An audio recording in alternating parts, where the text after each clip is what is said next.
اعوذ باللہ من الشیطان الرجیم بسم اللہ الرحمن الرحیم تبت یدا ابی لہب وتب ابو لہب کے دونوں ہاتھ تباہ ہو جائیں اور وہ تباہ ہو ہی گیا۔ ما اغنى عنہ مالہ وما کسب اس کا مال اور اس کی کمائی اسے کچھ کام نہ آئی۔ سیصلی نارا ذات لہب عن قریب وہ شعلوں والی آگ میں داخل ہوگا۔ وامرأته حمالة الحطب اور اس کی بیوی بھی اس آگ میں داخل ہوگی جو اپنے سر پر لکڑیوں کا گٹھا اٹھائے ہوئے پھرتی ہے۔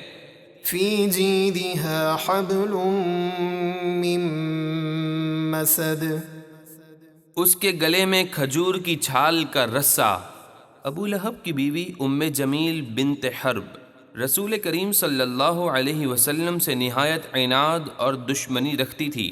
بہت دولت مند اور بڑے گھرانے کی ہونے کے باوجود سید عالم صلی اللہ علیہ وسلم کی عداوت میں اس انتہا کو پہنچ چکی تھی کہ خود اپنے سر پر کانٹوں کا گٹھا اٹھا کر لاتی اور اسے رسول کریم صلی اللہ علیہ وسلم کے راستے میں ڈالتی تاکہ حضور صلی اللہ علیہ وسلم اور آپ کے اصحاب کو ایذا اور تکلیف ہو۔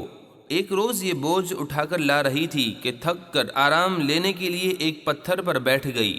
ایک فرشتے نے اللہ کے حکم سے اس کے پیچھے سے اس کانٹوں کے گٹھے کو کھینچ کر گرا دیا اور جس کھجور کی رسی سے وہ باندھا گیا تھا وہ رسی اس کے گلے میں پھنسی اور وہ مر گئی۔